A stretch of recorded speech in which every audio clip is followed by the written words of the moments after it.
Hi,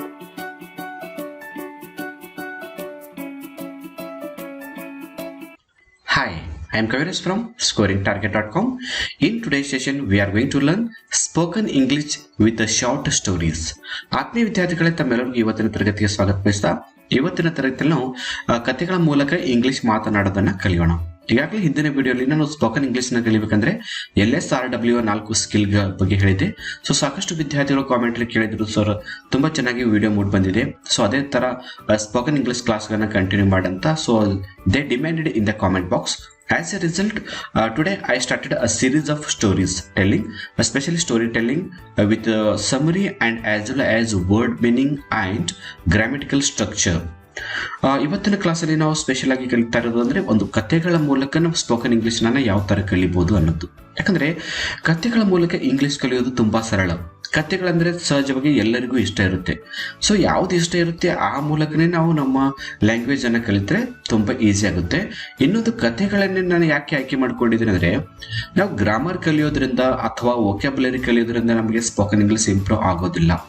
ಸಾಕಷ್ಟು ಬಾರಿ ನೋಡ್ತೀವಿ ನಾವು, ಎಷ್ಟೋ ವಿದ್ಯಾರ್ಥಿಗಳು ಡಿಗ್ರಿ ಮುಗಿಸಿರ್ತಾರೆ, PG ಮುಗಿಸಿರ್ತಾರೆ, ಎಲ್ಲ ಮುಗಿಸಿರ್ತಾರೆ, ಗ್ರಾಮರ್ ಅಲ್ಲಿ ತುಂಬಾ ಎಕ್ಸ್ಪರ್ಟ್ ಇರ್ತಾರೆ, ಆದ್ರೂ ಕೂಡ ಅವರಿಗೆ ಸ್ಪೋಕನ್ ತುಂಬಾನೇ ಡಿಫಿಕಲ್ಟ್ ಅನ್ಸುತ್ತೆ.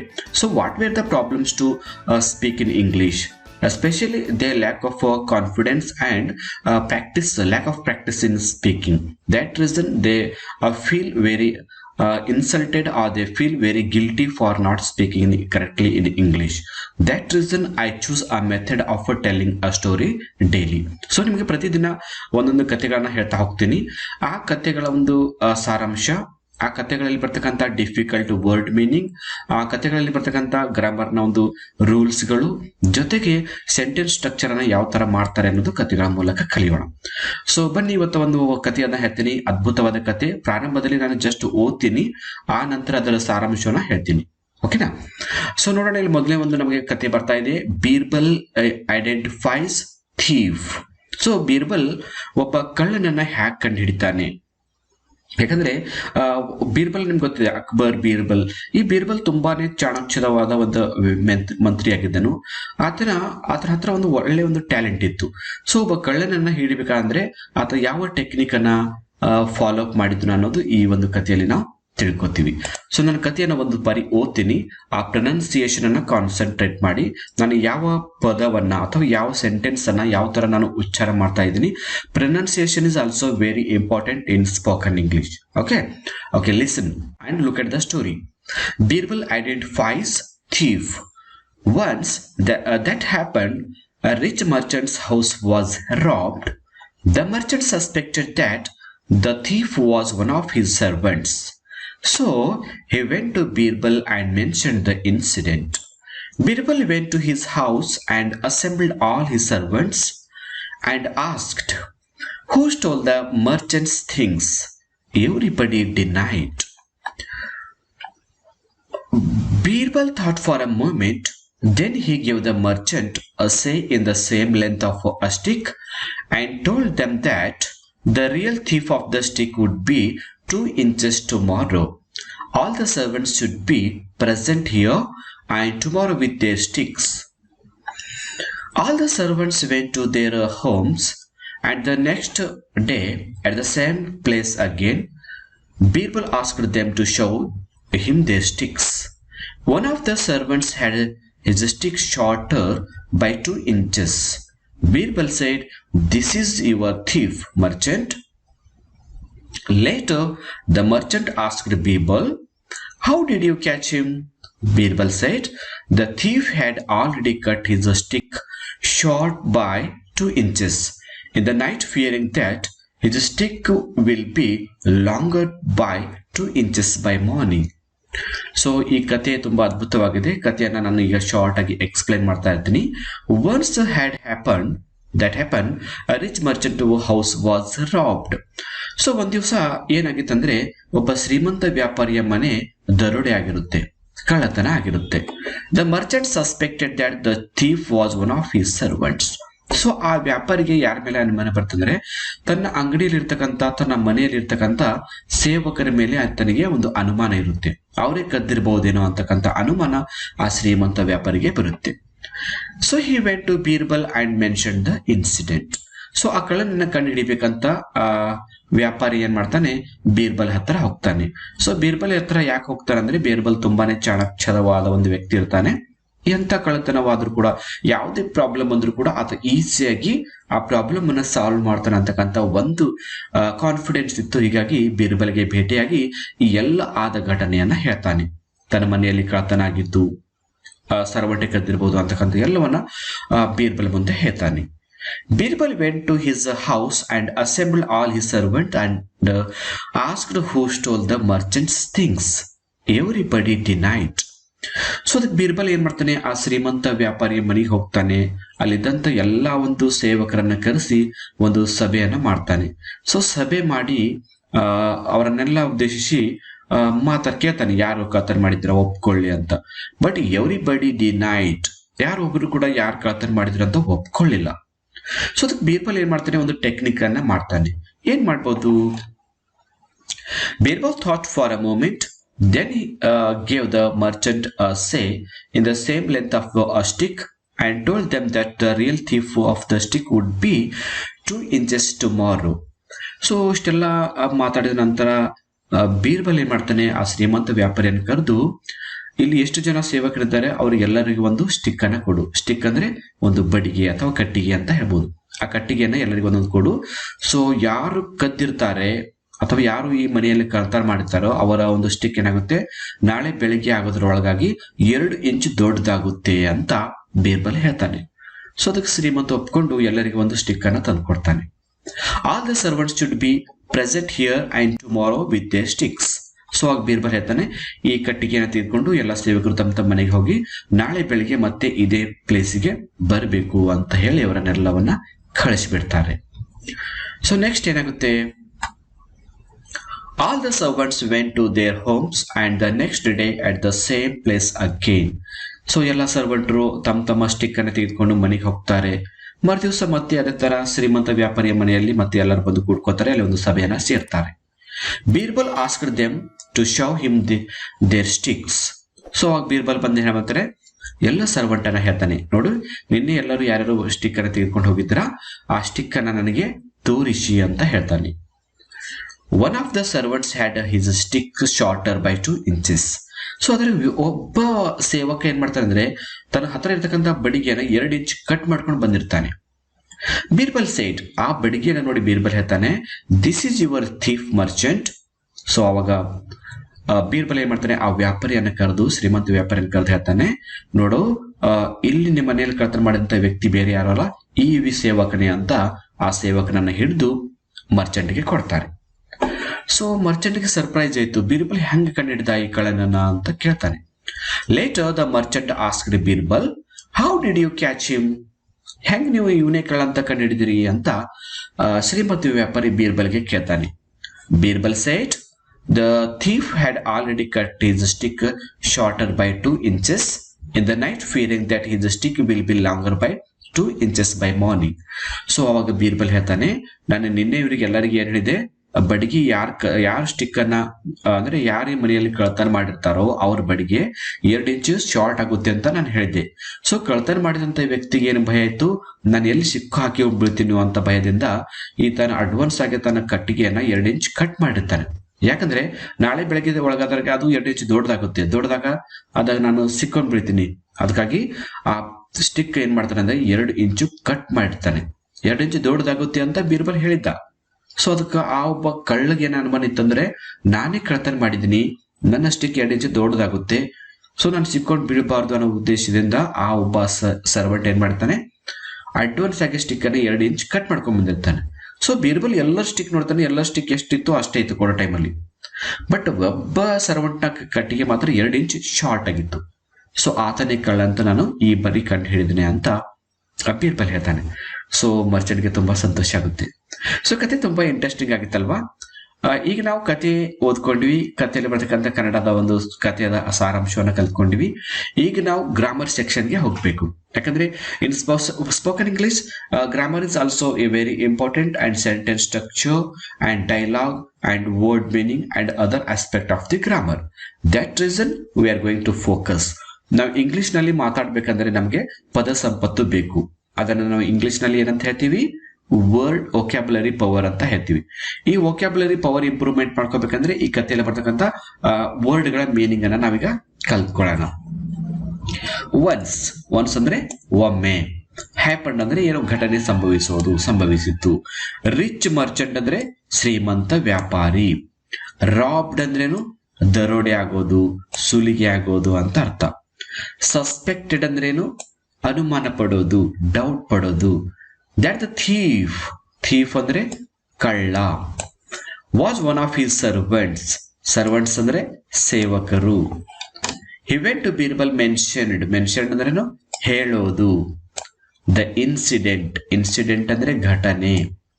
Birbal went to his house and assembled ಅಂದ್ರೇನು, ಸಭೆ ಸೇರೋದು. All his servants and asked who stole ಅಂದ್ರೇನು, ಕಳ್ಳತನ ಮಾಡೋದು. ಆ ಸ್ಟೀಲ್ ಅಂತಕ್ಕಂಥ ಒಂದು ವರ್ಬ್ ಏನಾಗುತ್ತೆ, ಪಾಸ್ಟ್ ಫಾರ್ಮ್ ಅಲ್ಲಿ ಸ್ಟೋಲ್ ಆಗಿದೆ. ದ ಮರ್ಚೆಂಟ್ಸ್ ಥಿಂಗ್ಸ್ ಅಂದ್ರೆ ವಸ್ತುಗಳು.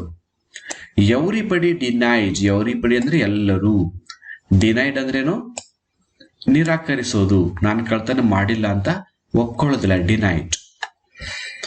Birbal thought for a moment. Thought ಅಂದ್ರೇನು, ಯೋಚಿಸೋದು. ಫಾರ್ ಅ ಮೂಮೆಂಟ್ ಅಂದ್ರೆ ಕೆಲವು ಕ್ಷಣಗಳವರೆಗೆ. Then he gave the merchant say in a same length ಅಂದ್ರೆ ಕಟ್ಟಿಗೆಯ ಒಂದು ಸೈಜ್. ಸ್ಟಿಕ್ ಅಂದ್ರೆ ಕಟ್ಟಿಗೆ. ದ ರಿಯಲ್ ಥೀಫ್ ಅಂದ್ರೆ ನಿಜವಾದ ಕಳ್ಳ. Would be 2 inches tomorrow. Inch ಅಂದ್ರೆ ಇಂಚುಗಳು. ಶುಡ್ ಬಿ ಪ್ರೆಸೆಂಟ್ ಅಂದ್ರೆ ಹಾಜರಾಗೋದು. Next, all the servants went to their home and the next day at the same place again. Birbal ask them to show ಅಂದ್ರೆ ತೋರಿಸೋದು. One of the servants had a stick is shorter ಅಂದ್ರೇನು, ಸಂಕ್ಷಿಪ್ತಗೊಳಿಸೋದು ಅಂತ. Short ಅಂದ್ರೆ ಕಿರಿದು ಮಾಡೋದು, ಚಿಕ್ಕದು ಮಾಡೋದು. by 2 inches.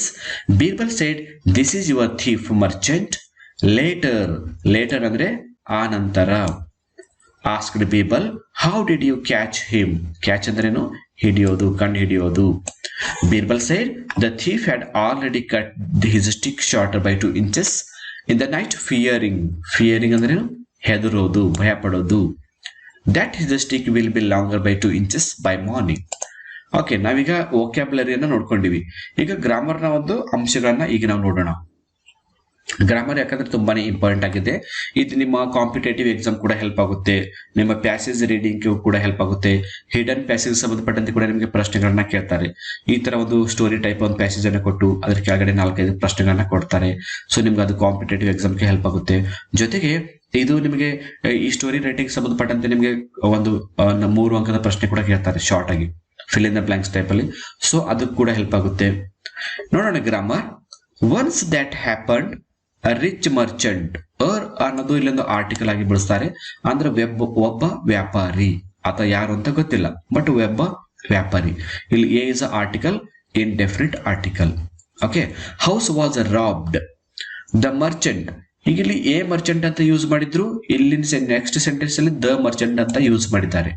ಇಲ್ಲಿ ಆರ್ಟಿಕಲ್ ದ ಯಾಕೆ ಬಂತಂದ್ರೆ, ಇಲ್ಲಿ ನಾವು ಮೊದಲನೇದಾಗಿ ಎ ಮರ್ಚೆಂಟ್ ಅಂತ ಒಬ್ಬ ವ್ಯಾಪಾರಿ ಬಗ್ಗೆ ನಾವು ಹೇಳ್ತಾ ಇದ್ವಿ. ಆ ವ್ಯಾಪಾರಿ ಬಗ್ಗೆನೇ ನಾನು ಮುಂದೆ ಹೇಳ್ತಾ ಇದ್ದೀನಿ. ಸೊ ಹೀಗಾಗಿ this is already referred person. That reason we used article the. Suspected that the thief was one of his servants. So ನೋಡಿ, ಯಾವ ಸೆಂಟೆನ್ಸ್ ಅಲ್ಲಿ ಒನ್ ಆಫ್ ಅಂತ ಬರುತ್ತೆ, ಅಲ್ಲಿ ಮುಂದೆ ಬರ್ತಕ್ಕಂಥ ನೌನ್ ಯಾವಾಗ್ಲೂ ಪ್ಲೂರಲ್ ಆಗಿರ್ಬೇಕು. ಇಲ್ಲಿ ನೋಡಿ, ಸರ್ವೆಂಟ್ಸ್ ಅಂತ ಪ್ಲೂರಲ್ ಇದೆ. ಇದು ಒಂದು ಮಾತ್ರ ನಾವು ಮೋಸ್ಟ್ ಆಗಿ ನೆನ್ಪಿಟ್ಕೋಬೇಕು. ಸಾಕಷ್ಟು ಕಾಂಪಿಟೇಟಿವ್ ಎಕ್ಸಾಮ್ ಗಳಲ್ಲಿ ಕೂಡ ಈ ಪ್ರಶ್ನೆ ಕೇಳಿದ್ರು. ಒನ್ ಆಫ್ ಬಂದಾಗ ಮುಂದೆ ಏನ್ ಮಾಡ್ತಾರೆ, ಸರ್ವೆಂಟ್ ಅಂತ ಕೊಡ್ತಾರೆ. ಸೊ ಅದು ಸರ್ವೆಂಟ್ ಅಲ್ಲ, ಸರ್ವೆಂಟ್ಸ್ ಆಗ್ಬೇಕು. ಓಕೆ, ಯಾಕಂದ್ರೆ ಸೇವಕರಲ್ಲಿ ಒಬ್ಬ, ಸೇವಕರಂದ್ರೆ plural. So he went to is a preposition. Birbal and mentioned the incident. The incident ಅಂತ ಯಾಕಂದ್ರೆ ಇಲ್ಲಿ ಆದಂತ ಪರ್ಟಿಕ್ಯುಲರ್ ಘಟನೆ ಬಗ್ಗೆನೆ ಮಾತಾಡ್ತಿದ್ದಾರೆ. ಆದಂತ ಘಟನೆ ಅಂದ್ರೆ ಯಾವುದು, ಇಲ್ಲಿ ಕಳ್ಳತನ ಆದಂತ ಘಟನೆ. Birbal went to his house and assembled. ಇಲ್ಲಿ 2 ಸೆಂಟೆನ್ಸ್ ಅನ್ನ ಕಂಬೈನ್ ಮಾಡಕ್ಕೆ ಸಲುವಾಗಿ ನಾವು and ಅಂತಕ್ಕಂತ ಒಂದು ಕಂಜಂಕ್ಷನ್ ಅನ್ನ ಇಲ್ಲಿ ಬಳಸಿದ್ದಾರೆ. All his servants and asked who stole the merchant's things. Everybody denied. Birbal thought for a moment. For is a preposition. Then he gave the merchant a say in a same length of a stick and told them that the real thief of the stick would be. ಇಲ್ಲಿ would be ಅಂತ ಯಾಕೆ ಬಂತಂದ್ರೆ ಕಂಡು ಹಿಡಿಯೋಕೆ ಸಾಧ್ಯ ಆಗುತ್ತೆ. ಮುಂದೆ futurely ಆಗ್ತಕ್ಕಂಥ ಘಟನೆಯನ್ನ ಇಲ್ಲಿ ಹೇಳೋ ಟೈಮಲ್ಲಿ ನಾವು ವುಡ್ ಬಿ ಅಂತ ಬಳಸ್ತೀವಿ. ಅಂದ್ರೆ ಯಾರು ಕಳ್ತನ ಮಾಡಿರ್ತಾರೋ ಅವ್ರ ಕಟ್ಟಿಗೆ 2 ಇಂಚು ದೊಡ್ಡದಾಗುತ್ತೆ ಅಂತ, ದೊಡ್ಡದಾಗಬಹುದು ಅಂತ, ಆಗಬಹುದು ಅನ್ನೋ ಸಲುವಾಗಿ ನಾವು ವುಡ್ ಬಿ ಅಂತ ಬಳಸಿದ್ದಾರೆ. 2 inches tomorrow. ಇಲ್ಲಿ ಇಂಚ್ ಇದ್ದು ಇಂಚಸ್ ಯಾಕೆಂತಂದ್ರೆ ಇಲ್ಲಿ ಮುಂದ್ಗಡೆ ನಮ್ಗೆ ಒಂದು ನಂಬರ್ ಇದೆ 2 ಅಂತ, ಇದು ಪ್ಲೂರಲ್ ಇದ್ರ ಸಲುವಾಗಿ ನಾವು ಇಂಚಸ್ ಅಂತ ಬಳಸ್ಕೊಂಡಿದೀವಿ. All the servants should be ಅಂದ್ರೇನು, ಕಡ್ಡಾಯವಾಗಿ ಹಾಜರಾಗಲೇಬೇಕು ಅಂತ, ಲೇಬೇಕು ಅಂತ ಅರ್ಥ ಕೊಡುತ್ತೆ. ಲೇಬೇಕು ಅಂದ್ರೆ ಹಾಜರಾಗಲೇಬೇಕು. Okay, present here and tomorrow with their stick. ಇಲ್ಲಿ ದೇರ್ ಅಂತ THERE ಮತ್ತು THEIR ಅಂತ ಕೂಡ ನಿಮಗೆ ಕನ್ಫ್ಯೂಸ್ ಆಗ್ಬೋದು. THERE ದೇರ್ ಅಂದ್ರೆ ಇಲ್ಲಿ ಅಂತ ಅರ್ಥ ಕೊಡುತ್ತೆ, ಇಲ್ಲಿ ಅಂದ್ರೆ ನನ್ನ ಹತ್ರ. THEIR ದೇರ್ ಅಂದ್ರೆ ಅವರ. Okay, all the servants. ಇಲ್ಲಿ ಸರ್ವೆಂಟ್ಸ್ ಅಂತ ಪ್ಲೂರಲ್ ಯಾಕಂತಂದ್ರೆ ಆಲ್ ಬಂದಾಗ ಮುಂದೆ ಬರ್ತಕ್ಕಂಥ ನೌನ್ ಕೂಡ ಪ್ಲೂರಲ್ ಆಗಿರುತ್ತೆ. Went to their homes and the next day at the same place. Again, Birbal asked them to show them their sticks. One of the servants. ನನಗಾಗಲೇ ನಿಮ್ಗೆ one of ಬಗ್ಗೆ ಹೇಳಿದ್ದೆ. One of ಬಂದಾಗ ಮುಂದೆ ಬರ್ತಕ್ಕಂಥ noun plural ಆಗಿರ್ಬೇಕು. ಇಲ್ಲಿ servant ಕೂಡ plural ಆಗಿದೆ. Okay, had his stick by 2 inches. So ನಿಮಗೆ ನೋಡಿ ಇಲ್ಲಿ ಒಂದು ಸೆಂಟೆನ್ಸ್ ಹೇಳ್ತೀನಿ. One of his servants had his stick shorter ಅಂತ ಇದೆ. ಇದು ಯಾವ ಟೆನ್ಸ್ ಆಗುತ್ತೆ ಅಂತ ನೀವು ಗೆಸ್ ಮಾಡ್ತೀರಾ? ನಿಮ್ಗೆ ಗೊತ್ತಾದ್ರೆ ಕಾಮೆಂಟ್ ಬಾಕ್ಸ್ ಅಲ್ಲಿ ಉತ್ತರವನ್ನ ಕೊಡಿ. ಸೊ ಕಾಮನ್ ಆಗಿ ಹ್ಯಾಡ್ ಬಂದಾಗ ನಾವು ಪಾಸ್ಟ್ ಪರ್ಫೆಕ್ಟ್ ಅಂತ ಅಂತೀವಿ, ಹೆಲ್ಪಿಂಗ್ ವರ್ಬ್ ಅನ್ಕೊಂಡು. ಇದು ಹೆಲ್ಪಿಂಗ್ ವರ್ಬ್ ಅಲ್ಲ, ಇದು ನಮಗೆ ಮೇನ್ ವರ್ಬ್ ಆಗಿರುತ್ತೆ. ಸೊ ಇದು ನಾವು ಸಿಂಪಲ್ ಪಾಸ್ಟ್ ಟೆನ್ಸ್ ಅಂತ ಹೇಳ್ತೀವಿ, ಯಾಕಂದ್ರೆ ಹ್ಯಾವ್ ಇದ್ದಿದೆ ಹ್ಯಾಡ್ ಆಗಿದೆ. Next, by 2 inches. ಬೈ ಅನ್ನೋದು ಇದೇನಾಗುತ್ತೆ, ನಾವು ಪ್ಯಾಸಿವ್ ಫಾರ್ಮ್ ಅಲ್ಲಿ ಇದು ಬಳಸ್ತಿರ್ತೀವಿ. Birbal said this is your thief merchant ಅಂತ. ಈ ಒಂದು ಸೆಂಟೆನ್ಸ್ ಏನಿದೆ ಅಂದ್ರೆ ಇದು ರಿಪೋರ್ಟಿಂಗ್ ಸ್ಪೀಚ್ ಇದೆ, ಅಂದ್ರೆ ಡೈರೆಕ್ಟ್ ಸ್ಪೀಚ್ ಇದೆ. ಡೈರೆಕ್ಟ್ ಇಂಡೈರೆಕ್ಟ್ ಅಂತ ನಮ್ಗೆ ಏನು ಗ್ರಾಮರ್ ಬರುತ್ತಿಲ್ವಾ, ಸೊ ಅದಕ್ಕೆ ಸಂಬಂಧಪಟ್ಟಂತೆ ಇದು ಒಂದು ಸೆಂಟೆನ್ಸ್ ಇದೆ. ಸೊ ನೀವು ಡೈರೆಕ್ಟ್ ಇಂಡೈರೆಕ್ಟ್ ಬಗ್ಗೆ ನೀವು ಕಲ್ತಿಲ್ಲ ಅಂದ್ರೆ ಅದನ್ನ ನಾವು ಯೂಟ್ಯೂಬ್ಗೆ ಆಗಲೇ ವಿಡಿಯೋ ಮಾಡಿದ್ದೀನಿ. ಆ ವಿಡಿಯೋನ ನೋಡ್ಬೇಕಂದ್ರೆ direct indirect by Kaviraj sir ಅಂತ ಯೂಟ್ಯೂಬ್ ಅಲ್ಲಿ ಸರ್ಚ್ ಮಾಡಿ ತಮಗೆ ಅದು ಸಿಗುತ್ತೆ. ಓಕೆ, ನೆಕ್ಸ್ಟ್ ಕೊನೆಯ ಒಂದು ಪ್ಯಾರಾಗ್ರಾಫ್ಗೆ ಹೋಗ್ತಾ ಇದ್ವಿ. Later the merchant asked Birbal. ಆ ನಂತರ ಮರ್ಚೆಂಟ್ ಬೀರ್ಬಲ್ಗೆ ಕೇಳ್ತಾನೆ. ಇದು ರಿಪೋರ್ಟೆಡ್ ಸ್ಪೀಚ್ ಫಾರ್ಮ್ ಅಲ್ಲಿ ಇದೆ, ಅಂದ್ರೆ ಇಂಡೈರೆಕ್ಟ್ ಸ್ಪೀಚ್ ಅಲ್ಲಿ. How did you catch him? Birbal said. ಈ how did you catch him ಅಂತಕ್ಕಂಥದ್ದು ಏನಿದೆ, ಇದು ಇಂಟ್ರಾಗೇಟಿವ್ ಸೆಂಟೆನ್ಸ್ ಇದೆ. ಕಾಮನ್ ಆಗಿ ನಾವು ಇಂಟ್ರಾಗೇಟಿವ್ ಸೆಂಟೆನ್ಸ್ ಅಲ್ಲಿ 3 ಪ್ರಕಾರವನ್ನ ಕಾಣ್ತೀವಿ. ಒಂದು WH ಕ್ವೆಶನ್, ಇನ್ನೊಂದು SRO ಟೈಪ್ ಕ್ವೆಶನ್, ಇನ್ನೊಂದು ಕ್ವೆಶನ್ ಟ್ಯಾಗ್. ಸೊ ಇಲ್ಲಿ ಬಂದಂತಹ ಒಂದು ಸೆಂಟೆನ್ಸ್ ಯಾವ್ದಂದ್ರೆ ಇದು WH ಕ್ವೆಶನ್ ಟೈಪ್, ಯಾಕಂದ್ರೆ ಕ್ವೆಶನ್ ನ ಪ್ರಾರಂಭದಲ್ಲಿ WH ವರ್ಡ್ ಅನ್ನ ನಾವಿಲ್ಲಿ ಕಾಣ್ತಾ ಇದ್ದೀವಿ. ಬೀರ್ಬಲ್ ಅದಕ್ಕೆ ಏನು ಪ್ರತಿಕ್ರಿಯೆ ಕೊಡ್ತಾನೆ? The thief had already cut his stick shorter by 2 inches. Short, shorter ಇದು ನಮ್ಗೆ ಕಂಪೇರಿಟಿವ್ ಡಿಗ್ರಿಯಲ್ಲಿ ಶಾರ್ಟ್ ಇದು ಶಾರ್ಟರ್ ಅಂತ ಬಳಸ್ತೀವಿ. Okay, in the night fearing that his stick will be ಅಂತಕ್ಕಂಥದ್ದು ಏನು ಸೂಚಿಸುತ್ತೆ ಅಂದ್ರೆ ಸಾಧ್ಯತೆಯನ್ನು ತೋರಿಸುತ್ತೆ, ಪಾಸಿಬಿಲಿಟಿ. ಅಂದ್ರೆ ನಾಳೆ ಬೆಳಗ್ಗೆ ಆಗೋದ್ರೊಳಗಾಗಿ ಆ ಕಟ್ಟಿಗೆ 2 ಇಂಚು ದೊಡ್ಡದಾಗಬಹುದು. Longer by 2 inches by morning. Okay, so ಇಲ್ಲಿವರೆಗೆ ನಾವು ಗ್ರಾಮರ್ನ ಒಂದು ಸೆಂಟೆನ್ಸ್ ಬಗ್ಗೆ ನೋಡ್ಕೊಂಡಿವಿ. ಓಕೆ ಆತ್ಮೀಯ ವಿದ್ಯಾರ್ಥಿಗಳೇ, ಇವತ್ತಿನ ಒಂದು ಕ್ಲಾಸ್ ನಲ್ಲಿ ನಾವು ವೊಕ್ಯಾಬ್ಯುಲರಿ ಕಲ್ತ್ಕೊಂಡಿವಿ. ಸುಮಾರು 10 ರಿಂದ 12 ಪದಗಳ ಒಂದು ಅರ್ಥವನ್ನು ಕಲ್ತ್ಕೊಂಡಿವಿ. ಸೆಂಟೆನ್ಸ್ ಗಳನ್ನ ಯಾವ ತರ ಸ್ಟ್ರಕ್ಚರ್ ಮಾಡ್ತಾರೆ, ಆಮೇಲೆ ಪಾರ್ಟ್ಸ್ ಆಫ್ ಸ್ಪೀಚ್ ಆಗಿರ್ಬೋದು, ಆಕ್ಟಿವ್ಸ್, ಪ್ಯಾಸಿವ್ಸ್, ಡೈರೆಕ್ಟ್, ಇಂಡೈರೆಕ್ಟ್ ಮತ್ತು ಈ ಸ್ಪೆಷಲ್ ಆಗಿ ನಾವು ಸೆಂಟೆನ್ಸ್ ಸ್ಟ್ರಕ್ಚರ್ ಕೂಡ ಇವತ್ತು ಕಲ್ತ್ಕೊಂಡಿವಿ. ಸೊ ಇದೇ ತರ ನಾವು ಪ್ರತಿದಿನ ಒಂದೊಂದು ಕಥೆಗಳ ಮೇಲೆ ಗ್ರಾಮರ್ ಅನ್ನ ಕಲಿಯೋಣ. ಇದು ತುಂಬಾನೇ ಹೆಲ್ಪ್ ಆಗುತ್ತೆ. ಸೊ ಈ ಸ್ಟೋರಿಯನ್ನ ನೀವು ಪ್ರಾಕ್ಟೀಸ್ ಸಲುವಾಗಿ ಡೌನ್ಲೋಡ್ ಕೂಡ ಮಾಡ್ಕೊಳ್ಳಿ. ಡೌನ್ಲೋಡ್ ಮಾಡ್ಕೊಂಡು ಈ ಕಥೆಯನ್ನ ಒಂದು 2 ಬಾರಿ ಅಥವಾ 3 ಬಾರಿ ಸಿಂಪಲ್ ಆಗಿ ಓದ್ಕೊಳ್ಳಿ, ಜೋರಾಗಿ ಓದ್ಕೊಳ್ಳಿ. ಇದರಿಂದ ನಿಮ್ಮ ಸ್ಪೋಕನ್ಗೆ ತುಂಬಾನೇ ಪ್ರಾಕ್ಟೀಸ್ ಆಗುತ್ತೆ. ಜೊತೆಗೆ ನಿಮ್ಮ ಇದೇ ಸ್ಟೋರಿಯನ್ನ 1 ಬಾರಿ ಓದ್ಕೊಂಡು 2 ಬಾರಿ ಓದ್ಕೊಳ್ಳಿ ಅಥವಾ 3 ಬಾರಿ ಓದ್ಕೊಳ್ಳಿ. ಓದ್ಕೊಂಡ ನಂತರ ಈ ಕಥೆಯನ್ನ ನೀವು ಓನ್ ಆಗಿ ಬರ್ತಕ್ಕಂಥ ಒಂದು ಪ್ರಾಕ್ಟೀಸ್ ಅನ್ನ ಮಾಡಿ. ಇದರಿಂದ ರೈಟಿಂಗ್ ಸ್ಕಿಲ್ ಕೂಡ ಪ್ರಾಕ್ಟೀಸ್ ಆಗುತ್ತೆ, ಥಿಂಕಿಂಗ್ ಸ್ಕಿಲ್ ಪ್ರಾಕ್ಟೀಸ್ ಆಗುತ್ತೆ. ಜೊತೆಗೆ ಈ ಕಥೆಯನ್ನ ಯಾವ ತರ ನೀವು ನಿಮ್ಮದೇ ಆದ ಸೆಂಟೆನ್ಸ್ ಅಲ್ಲಿ ಬರೀಬೇಕು ಅಂತ ಒಂದು ಐಡಿಯಾ ಬರುತ್ತೆ. ಇದರಿಂದ ನಮ್ಮ ಒಂದು ಎಕ್ಸ್ಪ್ರೆಷನ್ ಸ್ಕಿಲ್ ಆಗಿರ್ಬೋದು ಅಥವಾ thinking in English also it improves. Okay, so ಇವತ್ತಿನ ವಿಡಿಯೋ ನಿಮ್ಗೆ ಹೇಗೆ ಅನಿಸ್ತು ಅನ್ನೋದನ್ನ ಕಾಮೆಂಟ್ ರೂಪದಲ್ಲಿ ನಿಮ್ಮ ಸಜೆಷನ್ಸ್ ಅನ್ನ ಕೊಡಿ. ಮತ್ತು ಈ ವಿಡಿಯೋ ಇಷ್ಟ ಆದರೆ ಒಂದು ಲೈಕ್ ಮಾಡಿ ಹಾಗೂ ನಿಮ್ಮೆಲ್ಲ ಫ್ರೆಂಡ್ಸ್ ಗ್ರೂಪ್ ಅಲ್ಲಿ ಶೇರ್ ಮಾಡ್ಕೊಳ್ಳಿ ಅಂತ ಹೇಳ್ತಾ ಇವತ್ತಿನ ಕ್ಲಾಸ್ ಅನ್ನು ಇಲ್ಲಿಗೆ ಎಂಡ್ ಮಾಡ್ತಾ ಇದ್ದೀನಿ. So thank you all for watching the video. If you like the video, subscribe to our channel to get more videos. Thank you all.